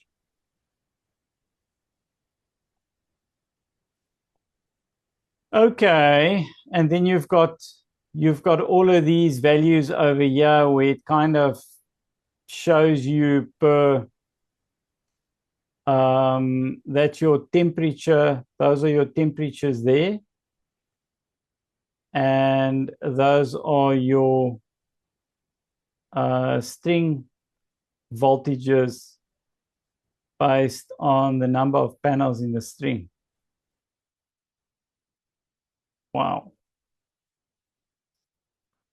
Okay. Guys, anything else? That kind of covers the financial model spreadsheet. There's still a lot of stuff that can be discussed. I think we'll just carry on and on and on. Varel, can I ask a question just on the demand charge? I think it's on the bills. Yes. So if you put so typically your demand charge is your peak demand over half an hour on your usage. Yes. Okay, so if we put a solar system in, surely it should reduce that demand charge. If you can make sure that the peak demand falls within the production time, the solar production time. No, is that correct? No, it increases your demand charge. That was the one thing you had a question about when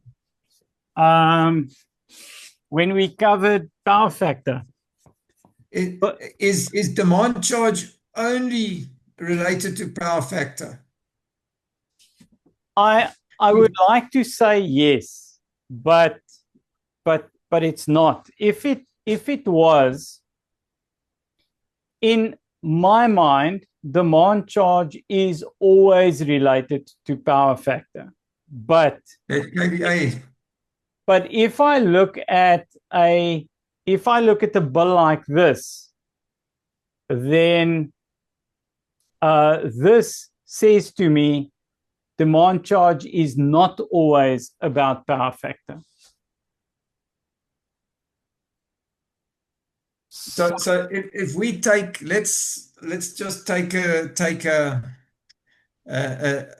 assume a factory with a purely resistive loads. I know it never happens, but that your demand charge then would be based on the highest half-hour demand for the day, for argument's sake.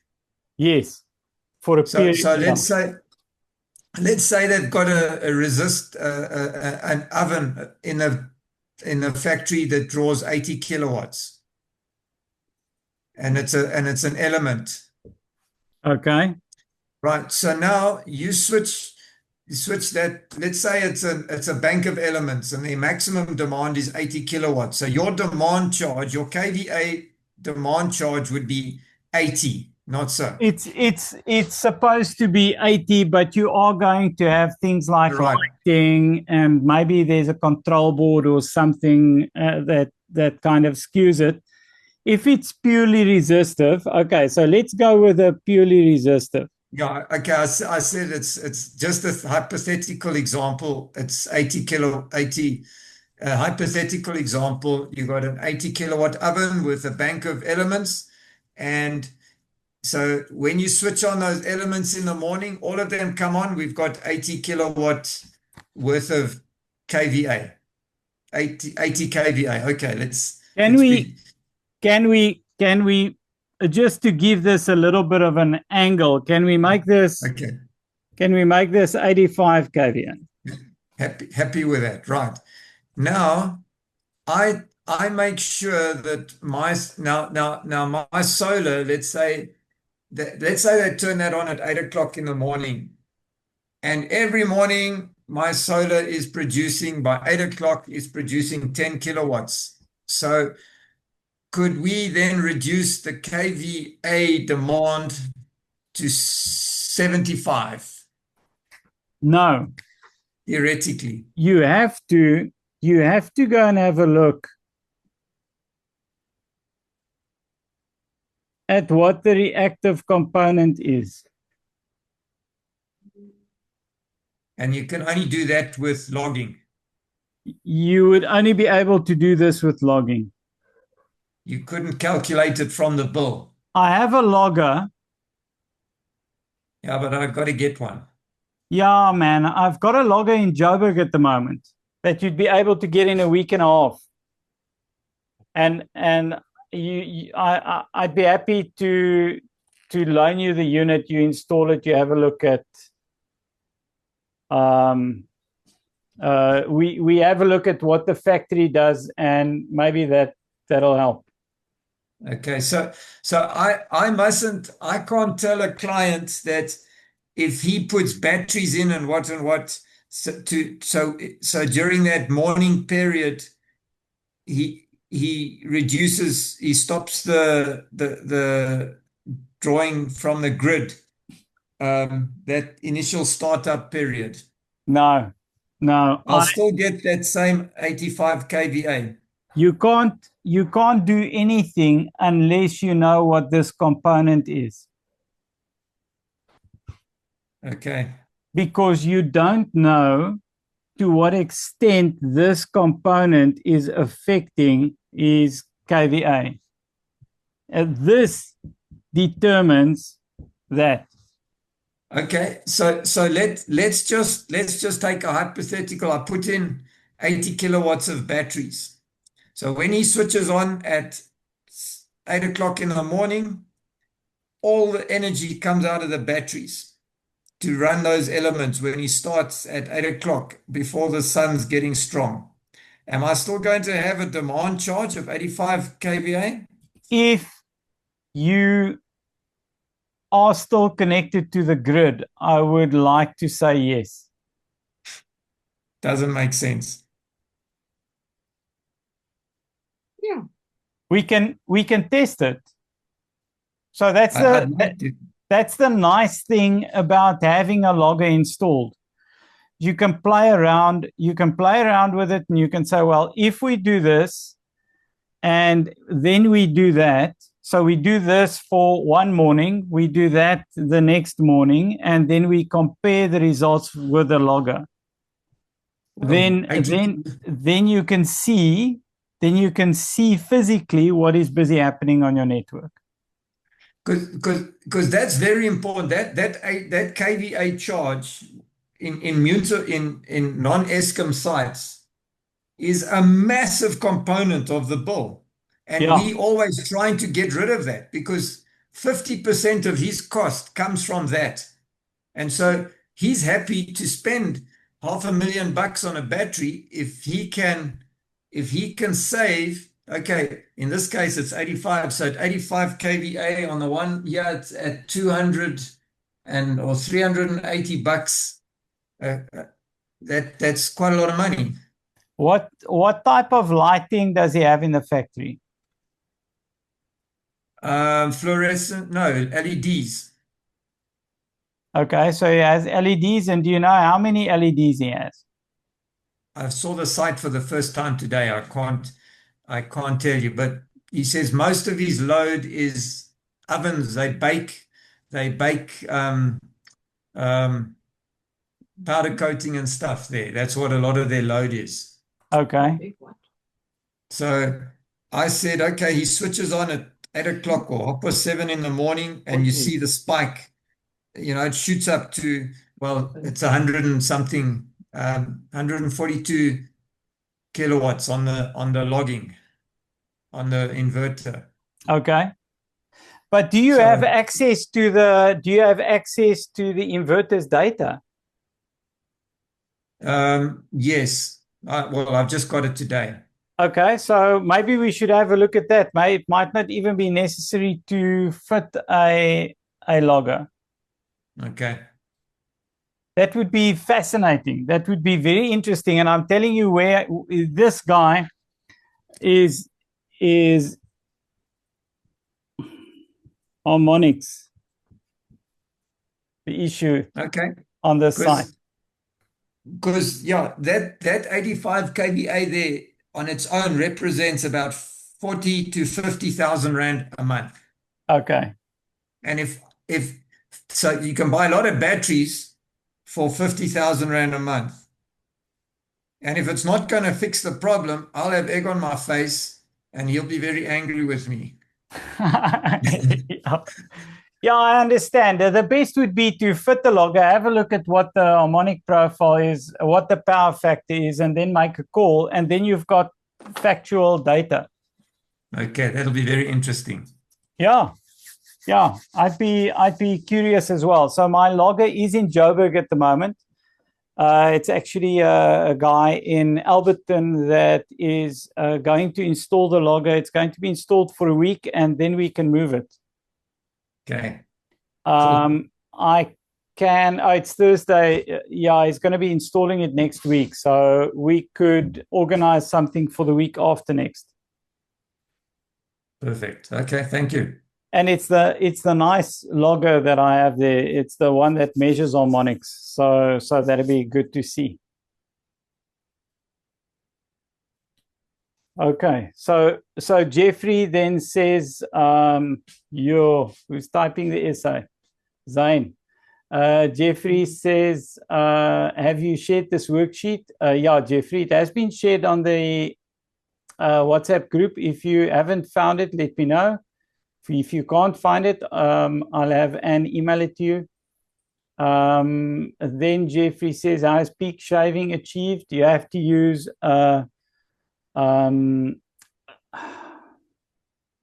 energy, you have to use a controller, power and energy management system.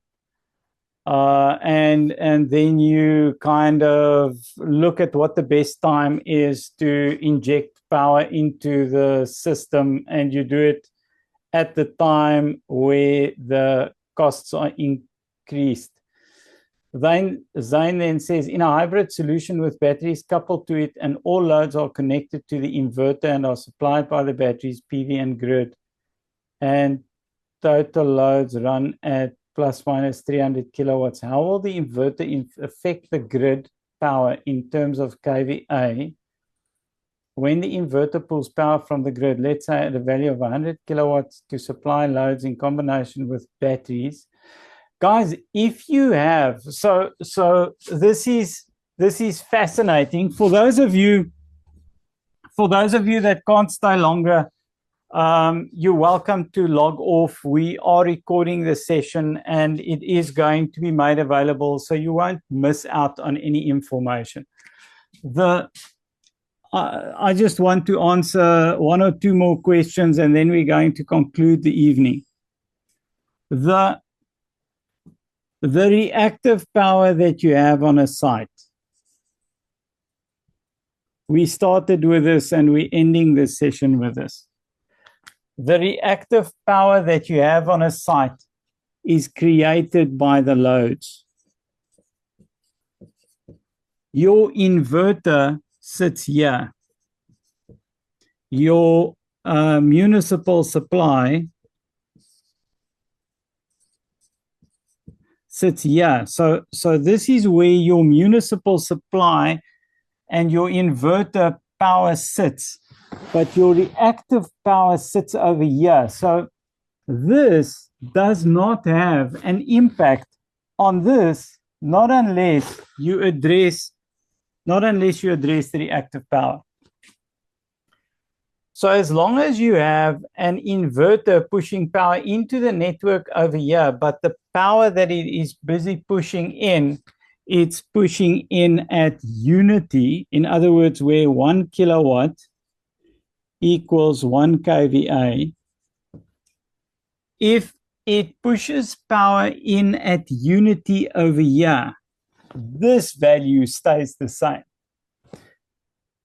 And if the inverter takes over all of this load, then the customer is going to be billed that little bit for Eskom and this much reactive power, because it's not addressing the reactive power. The reactive power is not going anywhere. The customer is being billed for it. And the only way that we can see this is if we log. So Zane, I don't really have an answer for you. How will the inverter affect the grid power in terms of kVA and kVAR when the inverter pulls power from the grid? Let's say at a value of 150 kilowatts to supply loads in combination with batteries for peak shaving. Would the load on the grid drawn by the inverter be seen as inductive, reactive, or... Okay, so it would either be inductive or capacitive. If the load is inductive to start off with, it's going to stay inductive. If the load is capacitive, it's going to stay capacitive. So the reactive power that you have over here is not going to go anywhere because this doesn't have the ability to change this. Okay, and then Carl, so then will that top, the angle, the kVA also stay the same? So because your reactive power stays here, that the kVA is going to stay the same in terms of it's kind of difficult to draw it on a triangle, because now all of a sudden your kilowatts that you are drawing from the grid is like that. Your reactive power is like that. And your kVA is like that. So it changes the shape of the triangle, whatever the solar is pushing in, that solar component that's being pushed in there at unity power factor, it effectively makes this part of the triangle disappear. So but then that kVA line will be shorter if I take it how you've drawn it there, according to the... You've got to measure it. You've got to measure it. Okay. Theoretically, it's supposed to be shorter, but oh, wait a minute. Yes, this is the issue.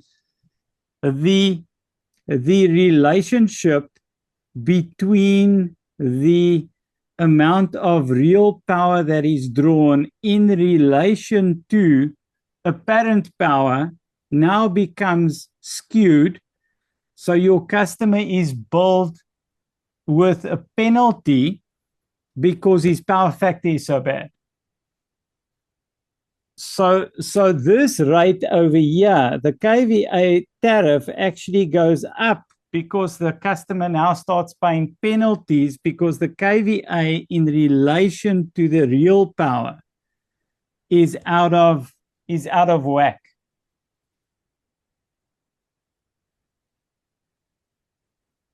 Yes.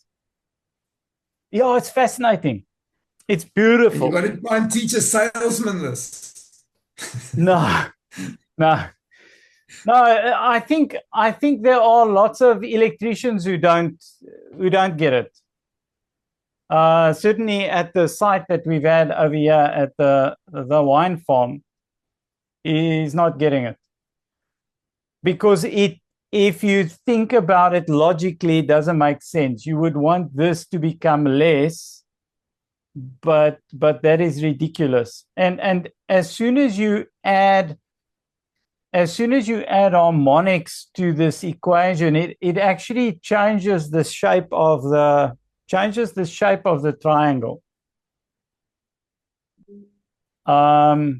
It actually, harmonics adds a third dimension into your triangle, and it kind of turns it into a slice of cake more than what it is, just a one-dimensional or two-dimensional triangle. Actually gives it depth. So it's not that straightforward. Zane says, could we say the overall kVA drawn on a site stays the same, but the kVA drawn from the grid will be reduced in relation to the usage of the grid? No, the customer is being billed for that. Zane, where do you guys stay? Where do you stay? Do you stay in Joburg? Do you have a site that you want to have tested? And then maybe it'll make sense. So I've got a logger there. I'm happy. I've just given it to Neil. I'm happy to let you guys have a logger. If you don't have a logger, we can send it through to you, and then we can log one of yours. You have 4 P-track. Yeah, okay, so the P-track loggers are nice, but the P-track loggers also only just give power factor. So have you measured your sites? And what did you find? That would be fascinating to see. So the P-track loggers are nice, but the P-track just measures power factor. It will still give you a pretty good indication of what's going on there. So I would be fascinated to see some of that data. Guys, it's 9:10 in the evening. Yeah, so there you go. Zane says it measures power factor, kVAR, and kVA. Yeah, that's pretty cool. If you've got some data that you want to send through, you're welcome to send it through, and then we can have a look at some of the data. I'm always open to looking at data and trying to understand what's going on at a site. So I'd be happy to, if it's something that you would consider, I'd be happy to have a look at it. Guys, 9:10, we've got to call it a day. Thank you very much. I trust that you guys would have enjoyed the course and the information. Thank you very much for the dialogue and all the questions. Thanks for the dedication in logging in every night for the last 3 weeks. Yeah, wow. It's been fun. I've enjoyed it. It sounds to me, if I take Jeffrey's question on, that I am going to see you guys again for one more evening where we quickly do a sizing. That'll be lekker if we can quickly catch up.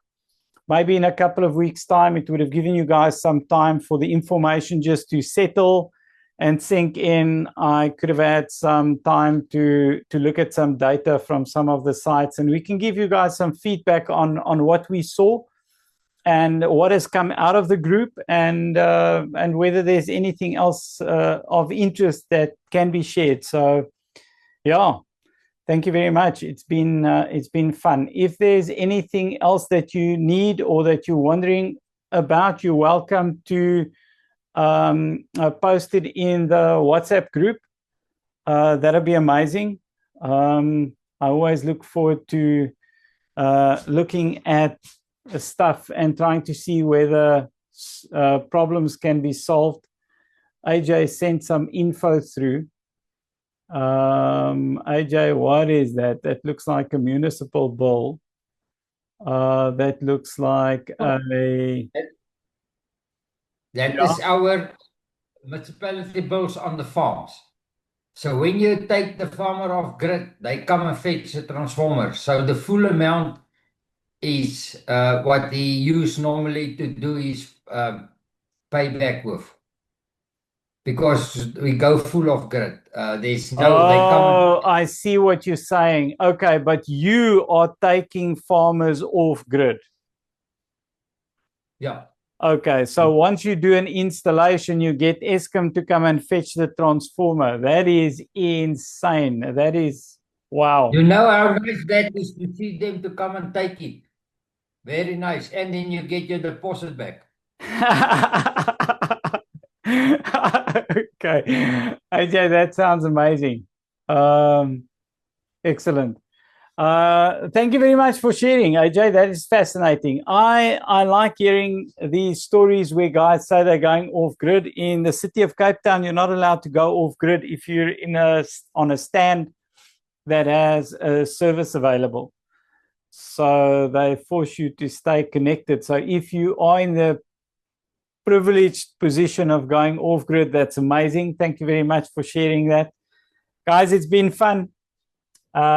Thanks for joining me. I'll get the recordings ready, and then I would be excited to share them with you once they're available. Thank you very much. Have a nice evening. Cheers.